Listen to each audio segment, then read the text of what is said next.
E aí pessoal, engenheiro Giovanni Cremonesi aqui, e nesse vídeo eu vou falar como é que você vai conseguir confiança na sua atuação, independente do nicho que você tenha escolhido dentro da engenharia civil. Eu dividi esse vídeo em 5 pontos fundamentais. O primeiro ponto, eu vou abordar aqui, ele é uma regra, tá? Ele é uma regra geral para você conseguir confiança dentro da engenharia. Eu diria que essa é uma regra, na verdade, para você conseguir confiança em qualquer outra área de atuação também. Como que funciona? O primeiro passo é você conseguir conhecimento. O segundo passo vem da confiança. Sem o conhecimento, você não adquire confiança. Tá errado isso, tá? Essa visão aqui que eu acabei de falar foi uma armadilha. Eu coloquei uma armadilha rapidinho aqui para ver se você já acreditou alguma vez na sua vida nessa conversinha que te passaram aqui, que você tem que adquirir conhecimento para então atuar, né? Para então você ter confiança no seu trabalho como engenheiro. Isso está errado e é isso que imobiliza a maioria dos engenheiros recém-formados, inclusive é isso que imobiliza uma boa parcela dos meus alunos, ok? Isso aqui é uma pegadinha, isso está errado, ok? E agora eu vou mostrar o caminho correto. O caminho correto começa sim com conhecimento. É sempre essa a primeira parte, porque sem conhecimento você realmente não consegue atuar com confiança. Se você não sabe o que está fazendo, não tem como confiar naquilo que você faz. Então, obviamente, essa é a primeira parte. Porém, a segunda parte é a atuação. Adquirindo um nível de conhecimento, você precisa atuar. E é aí que vem uma coisa contraintuitiva, porque a maioria das pessoas não começam a trabalhar, não começam a pegar serviços de engenharia enquanto elas não têm confiança. Eu não tenho confiança, então eu não começo a trabalhar. E dessa forma você nunca trabalha. Porque a atuação, ela é o segundo passo para você adquirir confiança. Depois vem o feedback. E às vezes, gente, no mundo real, o feedback nunca chega, ele nunca volta para você. Você desenvolve o serviço de engenharia e eu diria que, na verdade, essa é a maior parte dos casos. Quando você desenvolve um serviço de engenharia, você entrega aquele trabalho, o cliente normalmente não volta mais a falar com você. Ele não fica ligando, a não ser para tirar dúvida, né? Se for algum projeto, ele liga para tirar dúvidas, enfim. Mas você não tem muito retorno dos seus clientes. Existem alguns casos em que tem. O cliente ficou realmente assim muito emocionado de ter recebido aquela solução, gostou demais, aí você recebe aquele feedback positivo, porém na maioria dos casos é apenas silêncio. Você entrega o serviço e depois de decorrido aí 1 ano, 2 anos, você sabe que o serviço foi bem feito, porque você não teve nenhum problema, o seu cliente não teve nenhum problema. Significa que aquele trabalho atendeu ao propósito que servia, ok? Teve o feedback, aí vem a confiança. Né? Você tem um conhecimento, você tem que atuar, aí você vai ter os feedbacks do seu trabalho, né? Você vai ter aquele retorno do seu trabalho, e aí sim que você adquire confiança.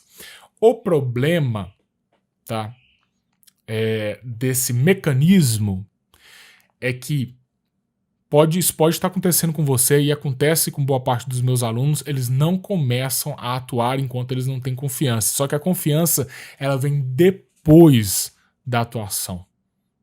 Ok? Então você pode estar com o pé preso dentro de uma armadilha se você não começa a atuar.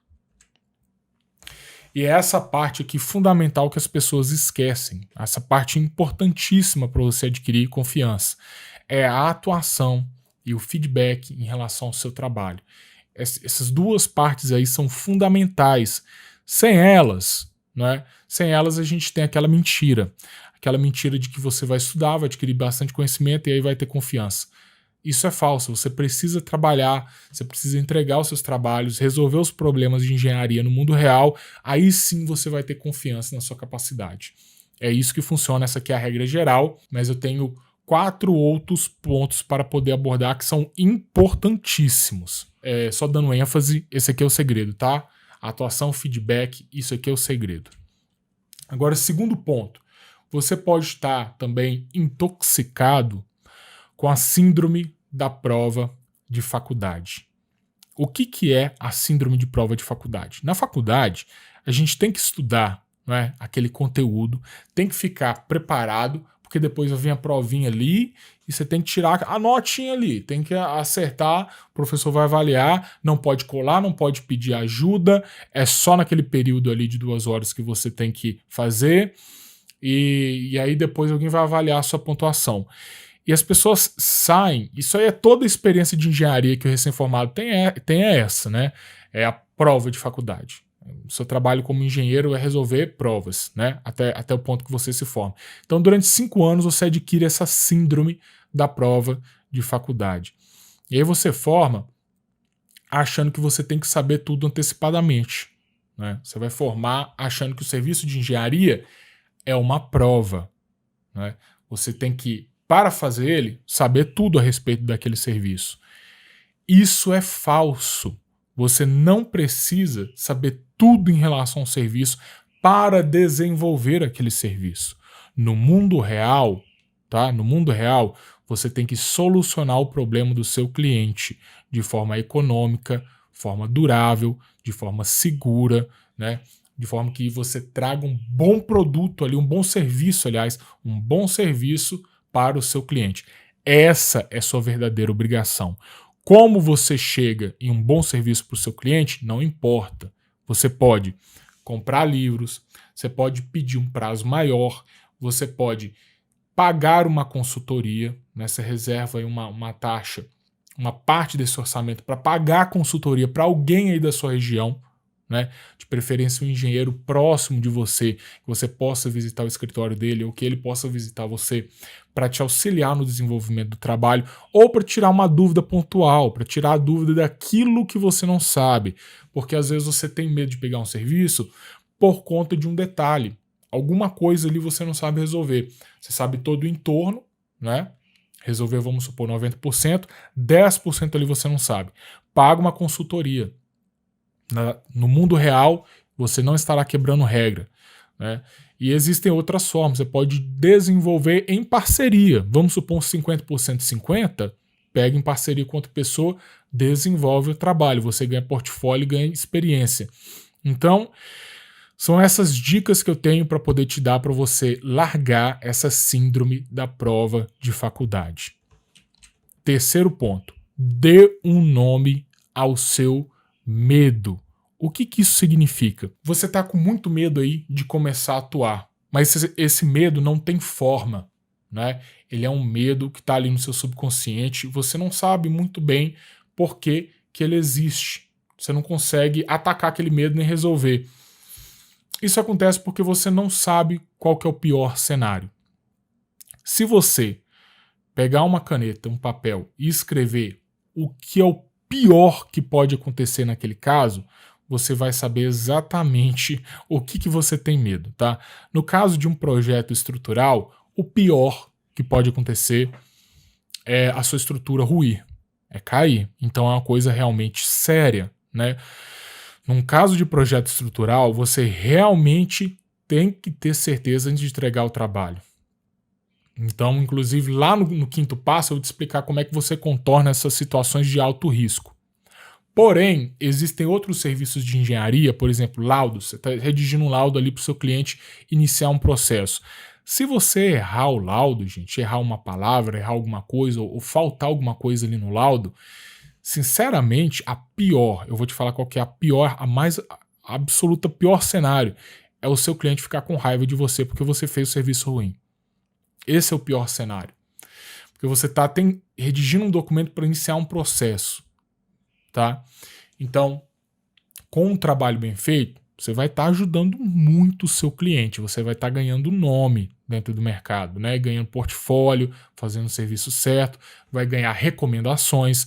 Agora, com um serviço ruim, vamos supor que você errou por algum motivo, você fez uma coisa realmente errada. O pior cenário é esse, é um cliente insatisfeito. Ele não vai morrer, a casa dele não vai cair, o processo dele vai iniciar da mesma forma e depois um perito judicial vai lá e vai redigir um segundo laudo. Então, você tem que entender qual que é o serviço que você está pegando e escrever qual que é o pior cenário.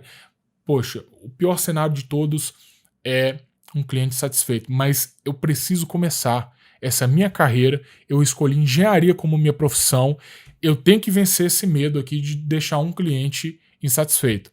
Isso assim, esse é o pior cenário, mas não significa que você não possa tomar medidas para isso não acontecer. Como eu disse no passo número 2, você pode pagar consultoria, pode mostrar serviço para um profissional mais experiente para ele julgar se aquilo está completo ou não.